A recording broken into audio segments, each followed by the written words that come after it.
My father taught me way back, son, always do more than what you get paid for. Now, some individuals might argue with that. They'd say, no, you're going to mess up the whole program. I know they're wrong. In my own self-interest, I did what my father taught me to always do more than I got paid for. Why? To make an investment in my future? Do more than you get paid for to make an investment in your future? And it's paid off for me. If you're wanting that big promotion, are you going to go up to your boss and say, just give it to me? I'll work harder if you just give me that promotion? No, it doesn't work that way. You've got to do more in your current position so that you get noticed, so you stand out from everybody else. So the boss says, hey, we've got this position opening up, and I think we should give it to Nancy. She does so much more than we expect. Just imagine what she'll do if we give her this promotion. You've got to do more than you're paid for. You've got to. It's an investment in your future. It's one thing to make a sale. I'm telling you, if you make a sale, you'll make a living. If you go beyond making the sale and serve people by keeping in touch, calling them before they call you, writing a thank you note, sales will lead to multiple sales. You can make a fortune if the customer is well taken care of. People who are well taken care of will open doors you can't get through by yourself. All of us have found ways to make a living. What got interesting for me early on was to figure out ways to make a fortune. You'd say, well, Mr. Rohn, how would I deserve to make a fortune? It's easy. Render fortunes of service. People will do things you cannot believe. For people who give them good service, here's one of the greatest gifts you can give anybody: the gift of attention. In return, they will do extraordinary things for your career, take you by the hand, and lead you to more people than you could meet by yourself. Always do more than you get paid for. Now, we're not talking about selfish, we're talking about self-interest. Self-interest needs to be educated, enlightened. Self-interest is willing to be benefited by service to others, not at the expense of others. Self-interest at the expense of others starts to be greed, evil, hoping you go up as someone goes down, hoping to attain while someone else loses. I win, you lose.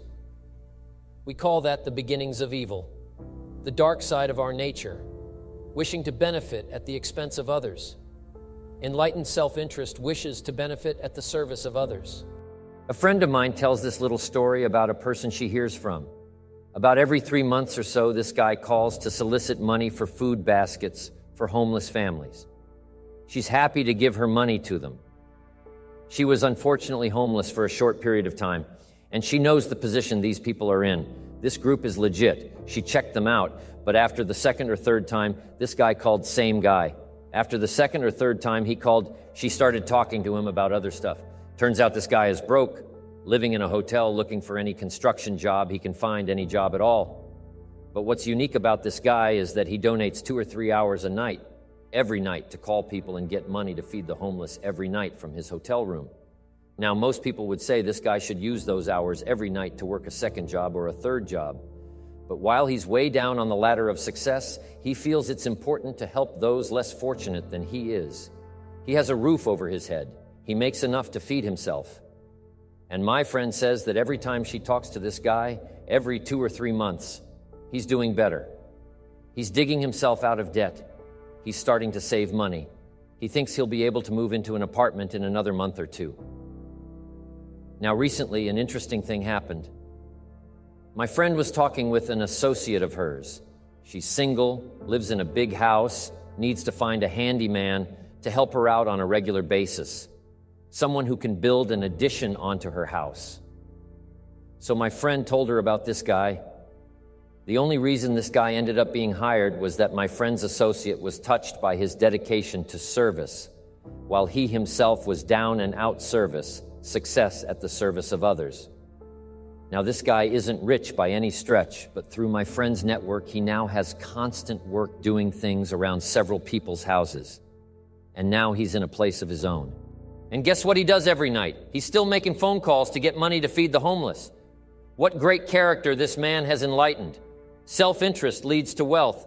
Self-preservation leads to poverty. Somebody says, well, I can't be concerned about other people. I have to pay attention to myself. Well, then you'll always have to. Somebody says, I can't be concerned about other people's bills. I've got enough worries trying to pay my own. Well, then you'll have to worry about them for the rest of your life. The best way to get that monkey off your back is to turn your attention around. Once I understood some of this stuff, I'm telling you, it revolutionized my whole life. Now, self-interest is okay? Yes. But here's what self-interest must be. If you truly want to be happy, it must be enlightened. It says, don't keep your attention on yourself. If you want your life to work out well, turn your attention to others in your own self-interest. Be enlightened. Truly act in your own self-interest by making an investment in service to others next. If you wish to receive now, there's nothing wrong with wishing to receive. It's part of self-interest. But here's the enlightened part. If you wish to receive, you must give. Some people say, if you give, it's gone. No, not if you're educated. If you're stupid, yes, it's gone. But if you're enlightened, chances are, if you give, you've invested. And what do we expect an investment to do? Return. Get back what you put out? No, we expect it to return. Multiplied, bigger, greater, better. Life responds to deserve, not need. Life was not designed to give us what we need. Life was designed to give us what we deserve, what we deserve. Once you understand that little life principle in your own self-interest, I'm telling you, it's life-changing. The ancient law does not go like this. If you need, you will reap. No, it doesn't work that way. A lot of people out there are hoping it works that way, but no, it doesn't.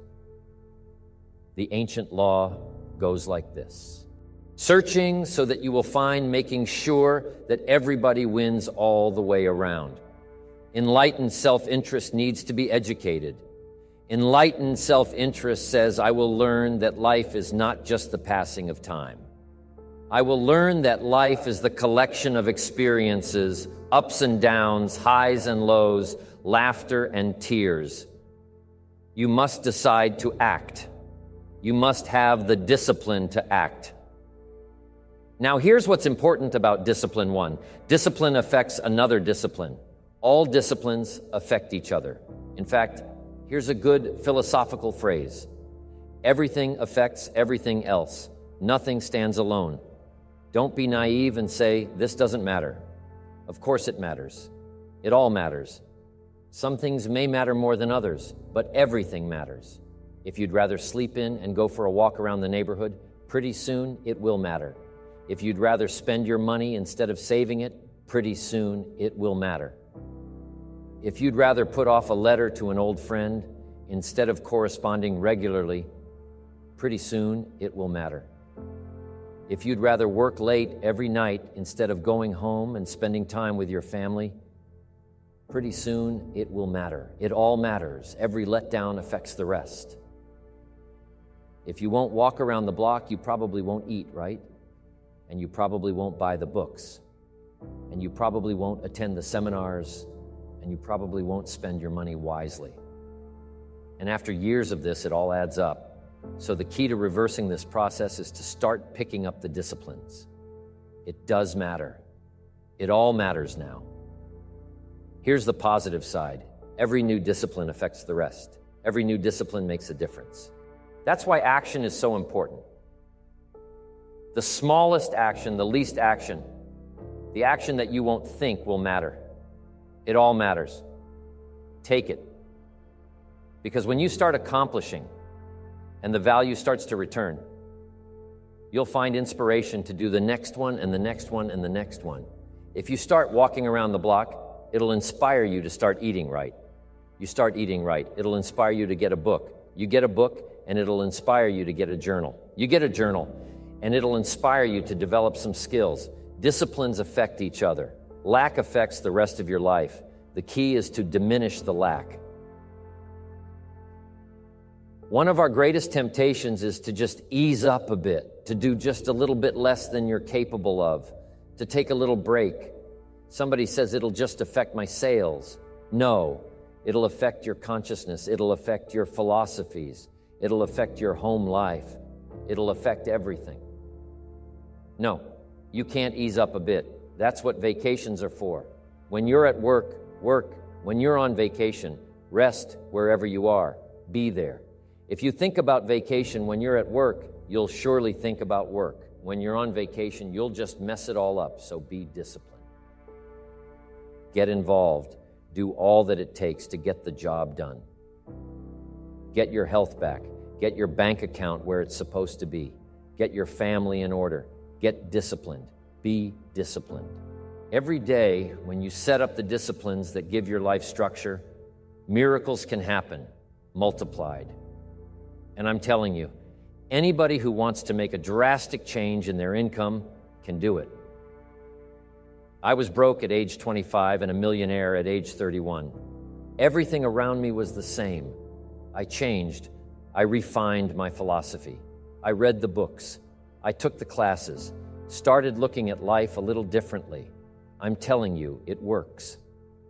Now, there are 6 principles of building ambition that we will discuss as we go through this program.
These principles work together, creating and directing energy.